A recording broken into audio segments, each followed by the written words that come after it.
Hey, we got Drewz Viewz here, and I'm back for a little Car Tuesday, reacting to cartoons on a Tuesday.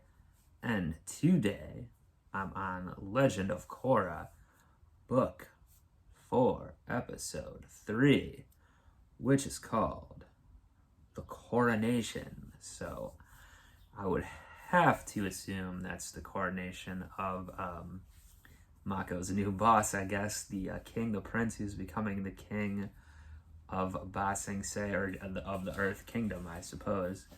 The seat of which is at Ba Sing Se, but they haven't had a king or queen, I think, since his great aunt or whoever she was died in book 3, which was 3 years ago. Meanwhile, this Kuvira has been taking over, amassing power in the Earth Kingdom, which we saw a lot of in episode 1. And last episode had what was mostly a flashback, Korra alone, of her journey the past 3 years, but there's a little references to Kuvira in that too, and now of course Bolin is working for her. So yeah, first episode, almost no Korra. Second episode, almost all Korra, getting caught up. Now, hopefully in this one we'll have all the storylines at play. I don't think we're gonna see Korra reconnecting with everyone quite yet. I don't think she's gonna randomly show up at the coronation. Also, since she just met Toph last time, I would assume they're gonna have some training or some storyline with Toph and Korra for a little bit, which will be dope for sure. Toph, seeing her last time at the end was great. It still seemed like the old Toph, and literally she is the old Toph, but you know what I mean. From the Avatar series, the same kind of spunk, I guess you would call it. Maybe not the best word for it, but the same attitude. So we'll have to see what she's been up to. Well, she's been away being a deadbeat mom, essentially. I guess she left when her kids were already grown up, but still. What she's been doing in the swamp here in the woods for years, if that's where she's been. I'll be interested to find that out. And meanwhile, yeah, more of the political machinations back in Republic City or in the Earth Kingdom should be very interesting as well. So without further ado, let's get into episode 3, book 4.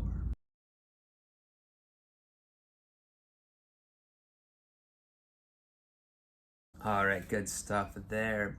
Pretty much got what I was wanting from my intro there, saying some Korra Toph development, as well as heading back to Republic City, or I guess Ba Sing Se in this case, for the political show.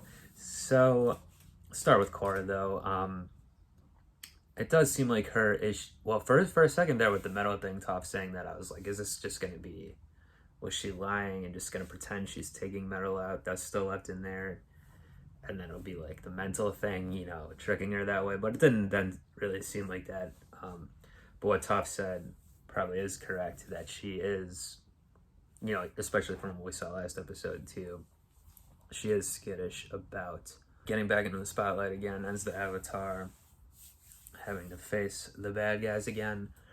It does seem like Korra's issues throughout the whole series have been, when she has issues, they're more psychological, because she is obviously very strong physically, and like comparing that with the original series with Aang, late airbender, and he was younger too, so he wasn't as physically strong, but his issues were more ideological.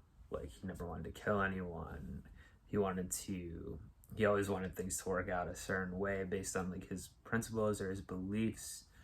Where, like I said, with Korra, it seems to be more psychological.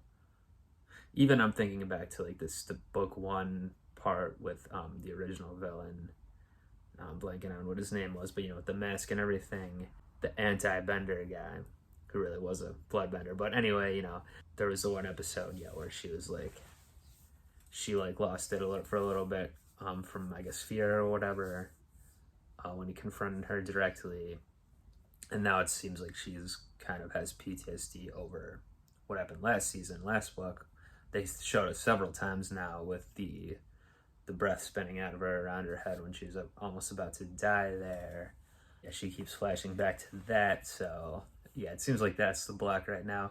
will Toph continue to help her out of this? We'll see. Or is it just going to be, it might just be a case of, you know, Kuvira is really, this is where the storylines will converge. Kuvira is really getting out of control, and like Korra decides she needs to come back to put a stop to her. I mean, I feel like it's definitely got to go that way, and one way or the other that's going to happen, but we'll see if it's more about just because of that, or she gets her mojo, as I'm calling it, gets her mojo back, her groove back first from something else. I don't know. So Tenzin sending his kids to locate her. I mean, I guess they might be able to find her. That one spirit brought Korra there in the first place.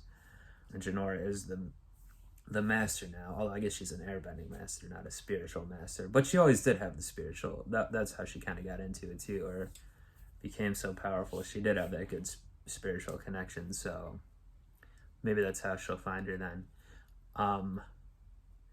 Yeah, so we will see. But, you know, very entertaining to see Toph knocking her around, getting her kicks in, literally. And yeah, comparing the two avatars. Yeah, so back to the Kuvira show. Obviously, the King Wu. I guess he's technically the king, but doesn't really matter though. I mean, Kuvira just completely took over, and no one was really able to stop her during the Coronation, at least because she had so many supporters there, and her own people, of course.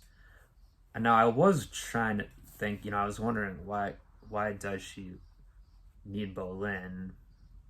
Because she made a specific point of like talking to him after the thing, trying to keep him on their side. And I don't exactly know why, other than I guess maybe it could be kind of a play against Korra. Like if Korra comes back, he's kind of like a hostage a little bit, maybe.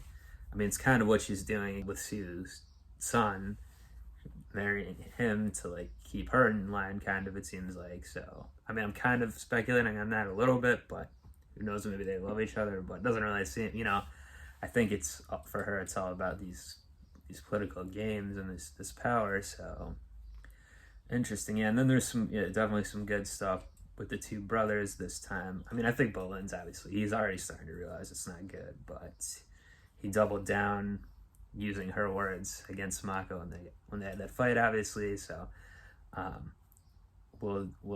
sure we'll see them getting back together as well. But right now, that's a good scene of them against each other, which hasn't really happened in the past, other than in book 1, season 1. Again, another throwback to that, but with Korra when they both liked her or whatever.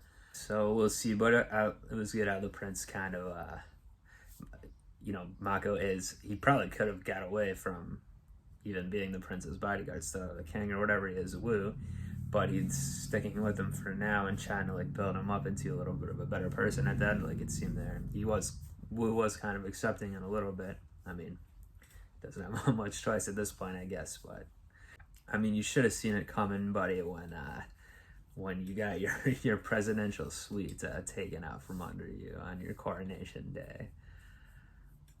And then, yeah, the only thing that's pretty unclear still is with this, maybe not the only thing, but from this episode, and they showed it at the end again, she said this technology is the most important thing. They're using some spirit root to try to do something. Who knows what that's going to be?